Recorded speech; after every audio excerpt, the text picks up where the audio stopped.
सास बहू में झगड़ा हो जाए, हिंदुस्तान पाकिस्तान की बमबारी हो जाए, तू मैं हो जाए, लड़ाई हो जाए, शाम को कहना अम्मा जी अभी तो बोल लो। नहीं बोलोगी? कह देना अम्मा जी, नहीं निकल रहा मुंह से। अरे जय जिनेंद्र बोलो ना। आपके झगड़े हो जाए, विवाद हो जाए, कहना भाई साहब, जोर से बोलो जरा, खाना नहीं खाया है क्या? जय जिनेंद्र। ध्यान रखिए, यदि आपने जय जिनेंद्र बोल लिया, दुश्मनी मिट जाएगी, दोस्ती में परिवर्तित हो जाएगी। आज घरों में जय जिनेंद्र समाप्त हो गया है। आज घरों में कोई हाय हेलो कहने लगे हैं। आपसे मैं इतना ही निवेदन करता हूं, जय जिनेंद्र जो होता है, राम राम जो हुआ करता है, ये कसायों पर फहराई गई विजय पताका हुआ करती है। कसायों को जीतना है, जय जिनेंद्र आदमी को बोल। और ऐसा भी जय जिनेंद्र नहीं कि लड़ाई हुई है, महाराज ने कहा जय जिनेंद्र, नहीं, हंस के मुस्कुरा के कस के ना, नहीं तो कई ऐसे बोले जय जिनेंद्र, सुनाई भी नहीं दे रहा जय जिनेंद्र हो गया। ध्यान रख, हंस के कस के और मुस्कुरा के जय जिनेंद्र बोलिए और जय जिनेंद्र की ध्वनि से अपना मौन। कितनी बहुएं नियम ले रही हैं कि हम अपने से घर में बड़ों को जय जिनेंद्र बोलेंगे। हाथ उठाओ जरा। हे भगवान, बाकी सब क्या करने? अरे राम राम बोलना।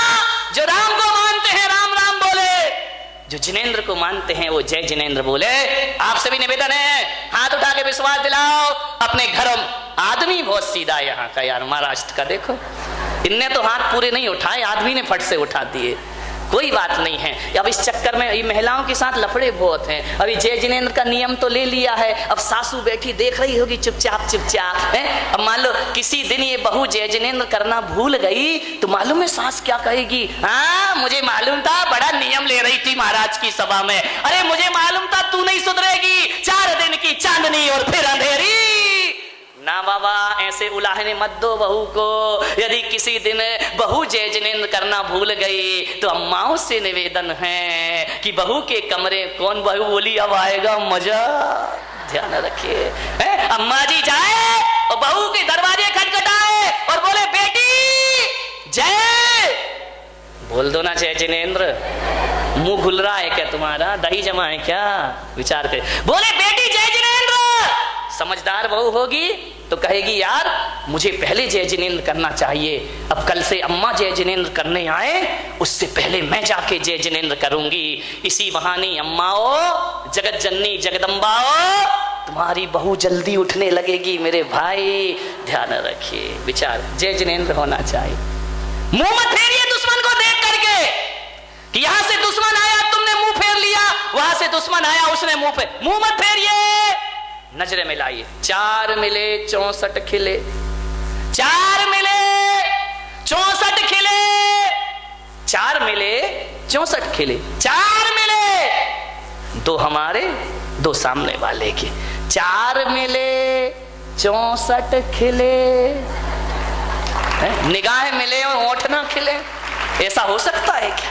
4 मिले 64 खिले, 64 32 अपने और 32 ही है ना कि कम ज्यादा है? नहीं तो एक बार मुल्ला नसरुद्दीन के साथ बड़ा गड़बड़ हो गया। मुल्ला नसरुद्दीन और खट्टर काका में लड़ाई हो गई। मुल्ला खट्टर काका ने कहा ए मुल्ला, एक दूंगा तो तेरे 32 दांत तोड़ दूंगा। मुल्ला ने कहा क्या समझ रखा है, एक दूंगा तो 64 तोड़ दूंगा। अरे खट्टर काका ने कहा, रामलाल सामने खड़ा हुआ था, रामलाल ने कहा क्यों रे मुल्ला, 64 दांत होते भी हैं जो तू तोड़ लेगा? बोले मुझे मालूम था तू बीच में जरूर बोलेगा, इसलिए 32 तेरे भी जोड़ लिए। ध्यान रखना, तू बीच में जरूर बोलेगा, मुझे पता था। ध्यान रखिए, मान्य। 4 मिले 64 खिले, 20 खड़े कर जोर, 10 तुम्हारे 10 सामने वाले के। 4 मिले 64 खिले, 20 खड़े कर जोर। और जय जिनेंद्र वह चीज है, हर से रोम करोड़, हर से रोम करोड़। जिनकी सासू यहाँ नहीं हो वो आज अपने घर जाना, वो है ना तुम्हारे पास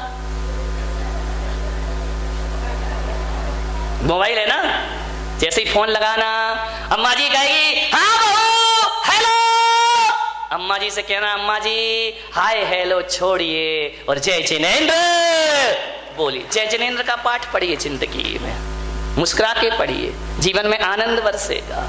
छोटी सी बात है लेकिन बहुत बड़ी बात है। 4 मिले 64 फिरे 20 खड़े कर जोर, जय जिनेंद्र वह चीज है हर। मैंने सोचा यार, जब कोई आदमी किसी को राम राम करता है तो सामने वाला भी राम राम बोलता है। तो मैंने कहा ये 2 बार राम राम क्यों बोलते हैं?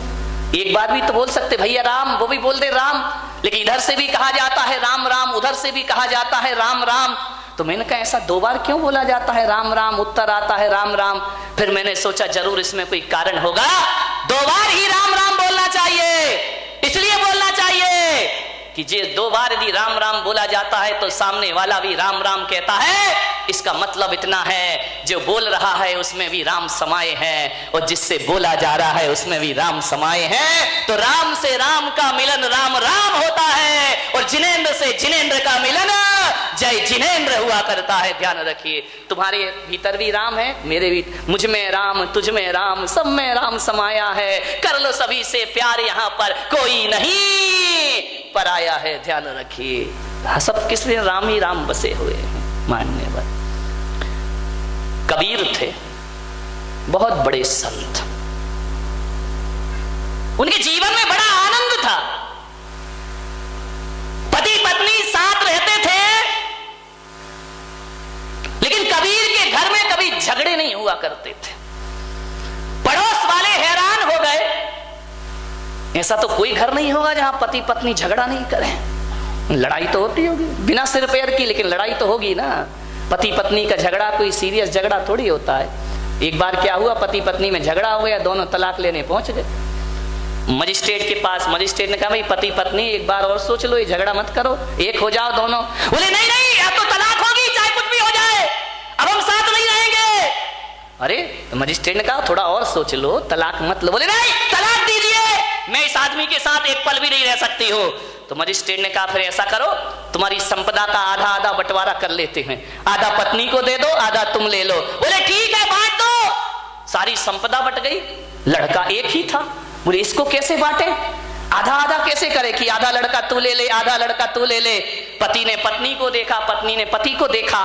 बोले यार ये तो बड़ी समस्या खड़ी हो गई कि लड़का एक है, बंटवारा बराबर से नहीं होगा। पत्नी ने पति का हाथ पकड़ा, बोले चल घर। बोले क्यों? बोले अगले साल आएंगे। ऐसा तो पति पत्नी का झगड़ा है। अब 1 साल और निभाएंगे, एक और हो जाने तो बराबर का बंटवारा होना चाहिए।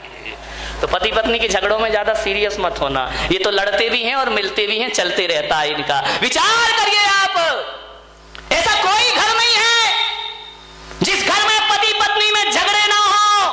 सब जगह झगड़े होते हैं, कबीर के घर में ऐसा नहीं था।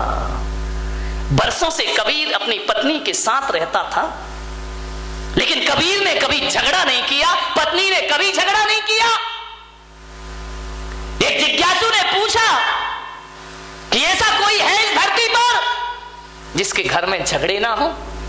तो कहा कबीर का घर ऐसा है जहां पति पत्नी कभी नहीं लड़ा करते हैं। जिज्ञासु ने कहा मैं चल के देखता हूं। जैसे ही पहुंचे कबीर के झोपड़े में, कबीर रुई धुनक रहे थे। कबीर से जुलाहा रुई धुनक रहे हैं। जाके जिज्ञासु ने पूछा कि कबीर जी, हमने सुना है कि आप पति पत्नी में कभी झगड़े नहीं होते। कबीर ने कहा यार लड़ने की क्या बात है, मुझ में राम, तुझ में राम, सब में राम समाया है। कर लो सभी से प्यार, यहाँ पे कोई नहीं पराया है। सब में तो राम है, लड़ना क्यों? बोली नहीं कबीर, कारण बताओ कि तुम दोनों में झगड़े क्यों नहीं होते? अरे झगड़े तो भाई भाई में हो जाते हैं, भाई बहन में हो जाते हैं, माँ बेटे में झगड़े हो जाते हैं, आप दोनों में झगड़े नहीं होते? बोले नहीं, हम लोग कभी नहीं लड़ते हैं। कबीर से पूछा वो मंत्र बताओ कि हम भी अपने घर में ना झगड़े। कबीर ने कहा कि बैठो, आए हो, स्वागत है, बैठो मेरी कुटिया में। कबीर ने अपनी पत्नी को आदेश किया कि अरे भाग्यवान, सुनती है? दोपहर के 12 बज रहे थे। कबीर ने कहा लालटेन जला के ला। पत्नी आई, लालटेन जलाई और रख दी। जिज्ञासु ने कहा पागल है क्या ये, इसीलिए झगड़े नहीं होते? लगता है कबीर तो पागल है ही, ये पत्नी महापागल है। दोपहर को 12 बजे आंगन में, खुले आंगन में इतनी धूप में लालटेन मंगा रहा है और पत्नी ने लालटेन लाके रख दी। उसने पूछा भी नहीं कि लालटेन का क्या करोगे, लाई और लालटेन रख के पत्नी चुपचाप चली गई। कबीर ने कहा उत्तर मिल गया। अरे उत्तर, पागल लग रहे हो दोनों, पागल। कबीर ने कहा पागल ही समझो। कबीर ने कहा ठहर, अभी उत्तर नहीं मिला तुझे। पत्नी को कहा कि अरे भाग्यवान, 2 गिलास दूध लेकर आ। पत्नी गई, दूध के 2 गिलास लाई, एक कबीर के सामने रखा, एक जिज्ञासु के सामने रखा। कबीर ने दूध का गिलास उठाया, गटागट दूध पी गए और आनंद के साथ पी गए। जिज्ञासु को कहा कि तुम भी पियो। जिज्ञासु ने जैसे ही मुंह में लिया, दूध थूक दिया उसने। बोले ये दूध है क्या? ये पागलों का घर है, पागलों का। कबीर ने कहा उत्तर मिल गया। बोले ये क्या उत्तर है, ये तेरी पत्नी पागल है क्या? बोले क्या? बोले दूध में नमक डाल के लाई है, शक्कर डालना चाहिए, चीनी डालना चाहिए, नमक डाल के लाई है। कबीर ने कहा उत्तर मिल गया। अरे बोले ये कोई उत्तर है क्या? कबीर ने कहा तो सुन, जाते जाते उत्तर सुन के जा। हम दोनों पति पत्नी के बीच में प्रेम है, ध्यान रखना। हम दोनों पति पत्नी के बीच में समर्पण है, हमारे बीच में तर्क नहीं है। जब मैंने 12 बजे दिन में उससे लालटेन लाने को कहा तो पत्नी ने कोई प्रश्न नहीं किया, चुपचाप लालटेन रख के चली गई।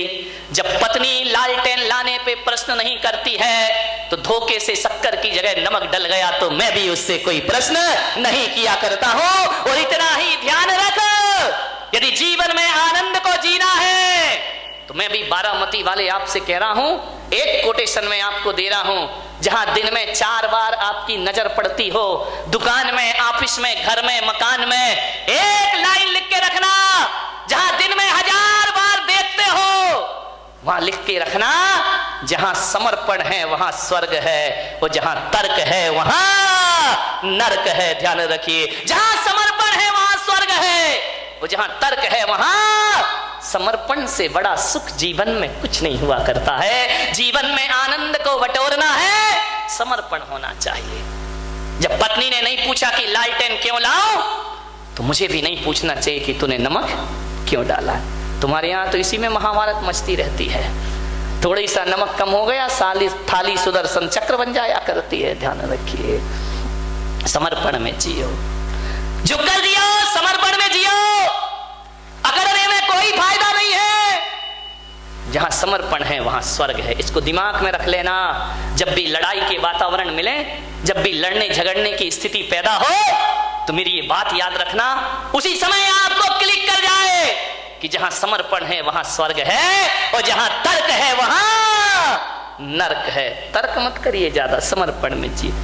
एक गांव के गमारिया बाबा था, रात को 12 बजे अपनी झोपड़ी में बैठा था और अचानक चोर आ गए उसके घर में। अब जैसे ही चोर आए तो गमारिया बाबा ने कहा कौन हो रे तुम?